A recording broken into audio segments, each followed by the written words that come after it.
Ultra League is hard. I wanted to make this video, I actually tried to make this video, started making this video a couple days ago. Ultra League has been the format for Go Battle League for the last couple days, and it took me a while to figure it out.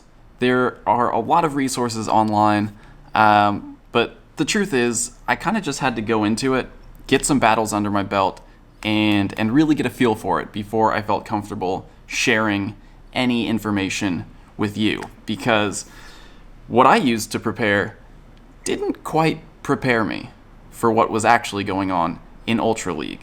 So just about every resource that I've looked at lists Giratina, both forms, and Registeel as the main, the core of the meta in Ultra League. And on paper, that is absolutely true. If we take a look at PvPoke, Giratina, Altered Form, ranked number 1, Origin Form, ranked number 2, Registeel, ranked number 3, and then you take a look, and 8 out of the top 10 Pokemon are either legendary or mythical, and it can be very intimidating looking at that and thinking, I don't have enough candy to power up those Pokemon, I don't have enough Stardust to unlock second moves on those Pokemon, but it can be done. You can win in Ultra League without using too many legendary Pokemon.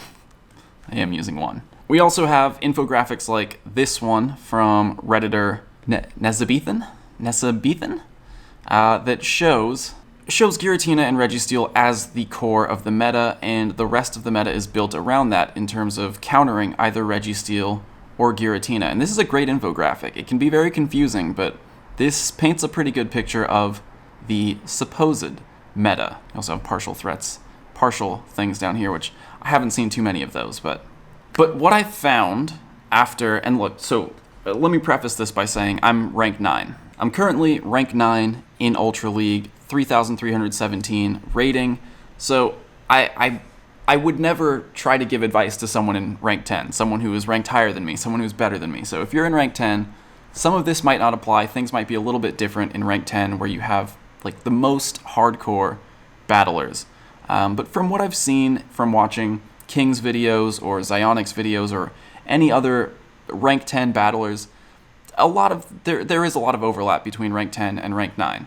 The skill level is probably higher, definitely higher in rank 10, but I've seen a lot of overlap in the Pokemon that are being used. So it turns out, after a few days and 30 plus Ultra League battles, no one's using Registeel, and that's understandable because it is extremely expensive. It's very inaccessible. First of all, you need a hundo, or at least as close to a hundo as you can get. It needs to be maxed out, level 40. It costs 100,000 Stardust to unlock a second move. It was not a popular Pokemon to raid, so most people probably don't have a ton of Registeel candy lying around. I have, in 30 or so, maybe probably more, battles in Ultra League, run into Registeel one time. So to say that Registeel forms an important part of the core of the meta, I think at this point is inaccurate. That might change as people now understand how important Registeel can be in this meta, and maybe the next time it comes around, we'll see people raiding for it more, we'll see it become a bigger part of the meta. But right now, Registeel, it really isn't something you need to worry about. And once I figured that out, things changed for me. At first, I was struggling a lot in Ultra League. I was trying out different Pokemon, just trying to see what worked, and there's a Tortuga. That's not nearby. That's super far away.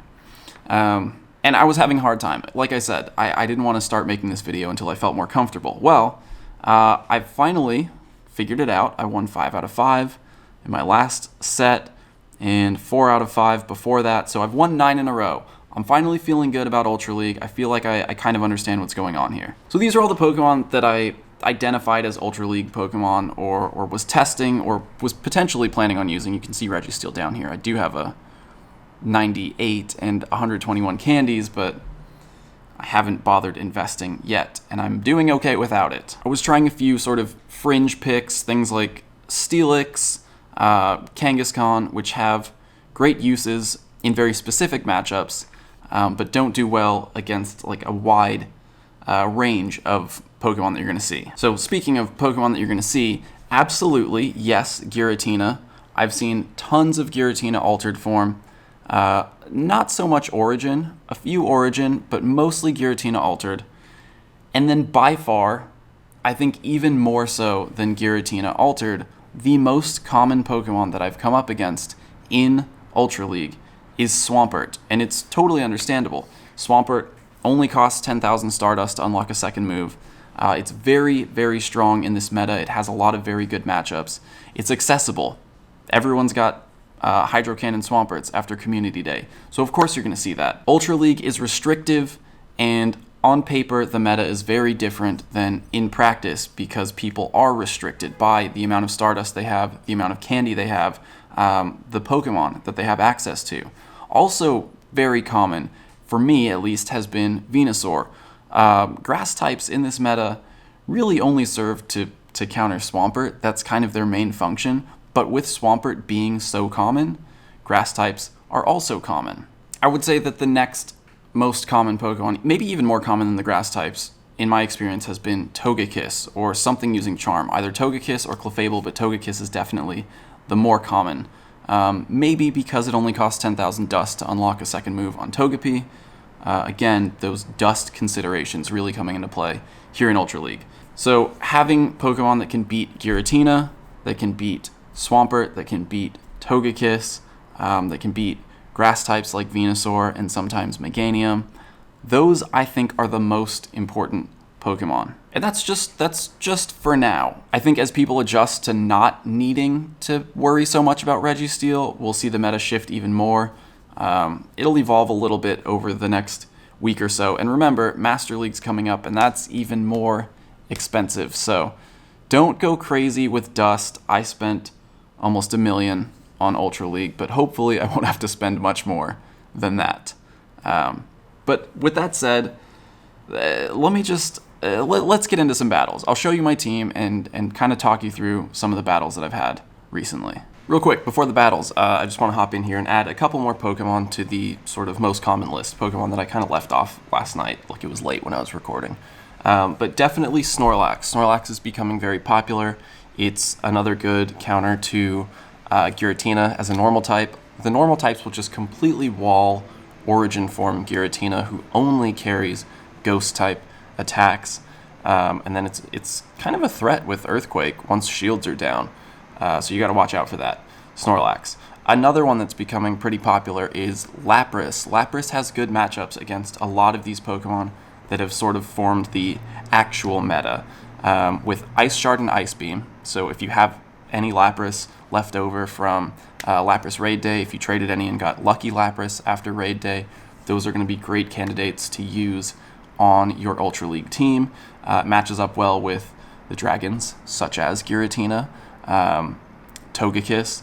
It can even match up well against grass types sometimes in the right shield situations and the right energy situations. So Lapras, another one that is becoming more and more common. Personally, I haven't seen too many fighting types, but the one that I see the most is definitely Poliwrath. Poliwrath running Mudshot, Dynamic Punch, and Ice Punch seems like a popular Pokemon because theoretically it matches up well against Registeel, which again, haven't seen.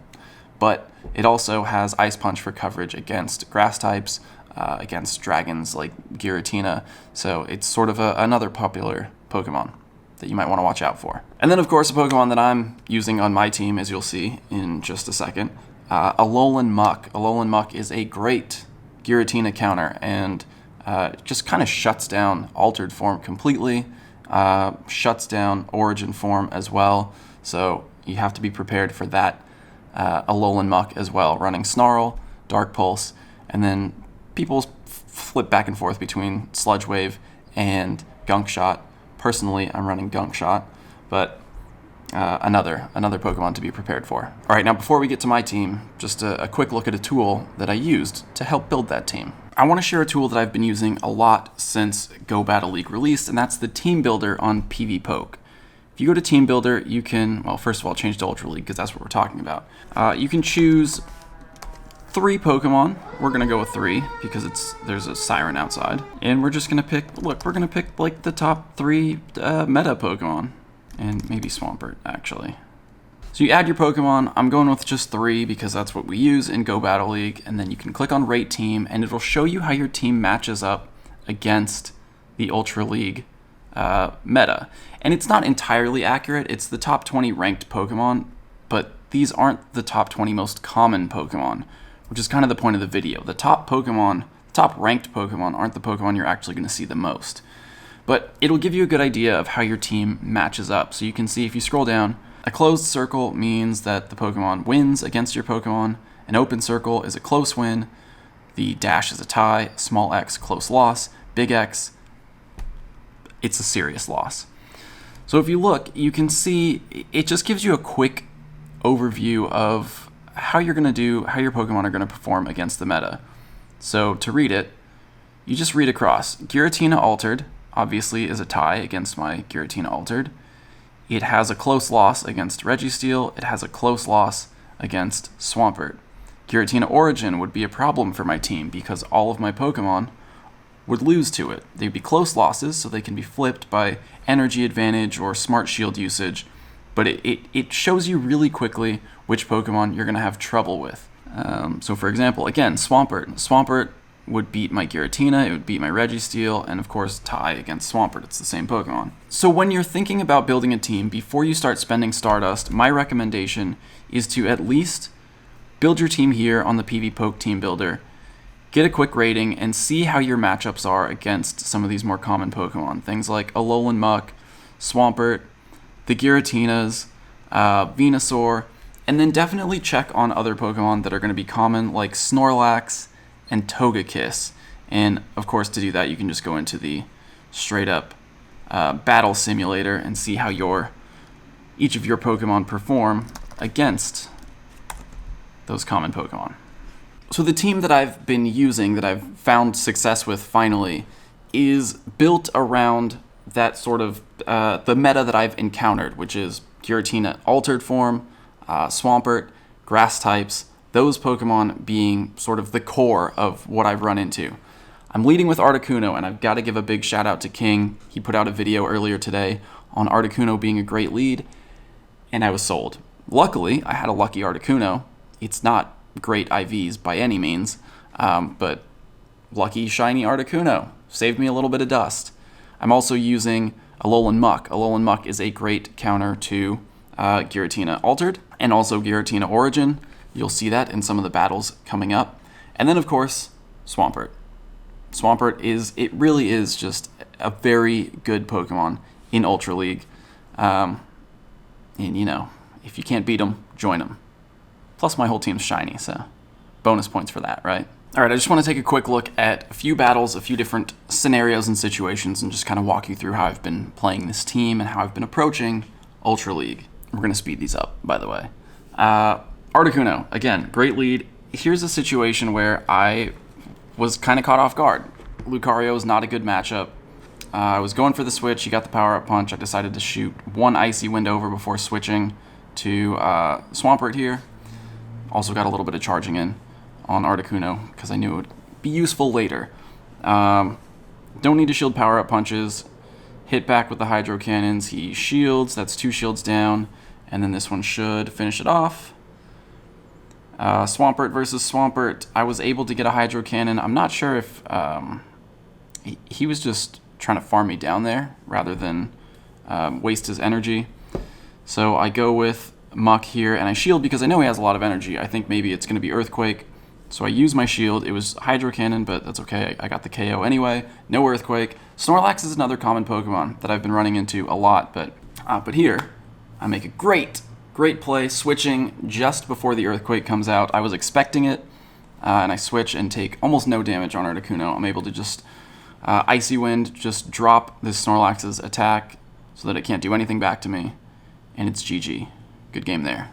Next up, a little bit more favorable of a matchup. Articuno is a great Pokemon against Giratina, so he's forced to switch, and I actually didn't need to switch. I probably shouldn't have. Articuno also wins the matchup against Swampert. You just need to shield the first Hydro Cannon, and then once your Icy Wind starts taking effect and lowering their attack, you don't need any more shields on your Articuno. But I switched to Swampert. I'm kind of just matching shields here. Shield for shield, shield for shield. And my Swampert has bad PvP IVs, which means it wins a lot of charge move ties. Anyway, back to Articuno against Giratina. That was probably a mistake because he does have Ancient Power, which, as you can see, does a lot of damage to Articuno. I should have just switched to Muck. Muck, again, its main purpose on my team is as a Giratina counter, and it does just that. You can see it just completely shut down Giratina. It takes almost no damage from any of its attacks. Last Pokemon here is Torterra. I have Gunk Shot on Muck. It's an absolute nuke. If you can get a Gunk Shot off on almost any Pokemon that doesn't resist it, it's going to do so much damage that, I mean, look at that. Finished it off with the Swampert.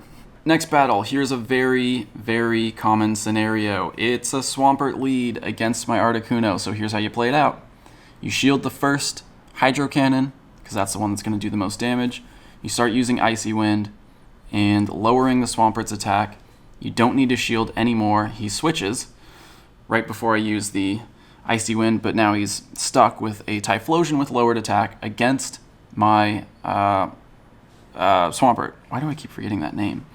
I shielded because I wasn't sure if he had Solar Beam ready, but it was just Blast Burn. Still, not a terrible use of a shield. Dragon Claw it's not going to do a ton of damage, and then Swampert has Earthquake here to take a good chunk out of Giratina. Since he has no shields left, I can safely use the Earthquake. Here I go for Muck, and it pretty much just shuts it down. He switches, and I immediately switch to Articuno, knowing that it's going to resist Swampert's attacks. And we're back to that lead matchup, which, again, goes in Articuno's favor. And now it's just Giratina versus two Pokemon that counter Giratina. Lastly, here's like the worst possible case, worst lead matchup I could possibly run into. It's Charizard. I have to switch out immediately, and I'm able to come back from this, which is why I wanted to include it. Playing from behind here, I was able to, I guess, just catch him off guard with the Earthquake. He was expecting Hydro Cannon, and I think that really saved me here because I don't have a great counter for Poliwrath. I have to use Swampert for Poliwrath with this team composition. And now I switch back to... I made another mistake there, switching to Articuno. I should have just gone with Muck. But knowing that he had Charizard, I was trying to get Ancient Power. He shielded it. That's okay. I saved energy on Swampert for that reason exactly. And now it's just Muck versus Giratina. Once again, this is exactly what Muck is for. And he'll try desperately to get the Ominous Wind boost. And he gets a bunch of Ominous Winds off, but Muck is just too good of a Giratina counter. And Giratina is a Pokemon you're going to see in almost at least half your battles. So, Muck, great Pokemon. Articuno, great Pokemon. Shout out to King again on that. But there's some battles. There's the team that's kind of lifted my spirits and given me hope that I can actually compete in Ultra League. Hope this works for you.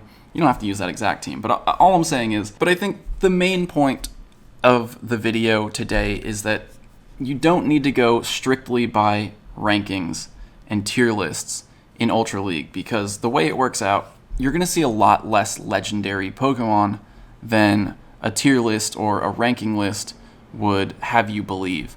People just don't want to spend the dust, or don't have the dust to spend, to make teams of 3 legendary Pokemon.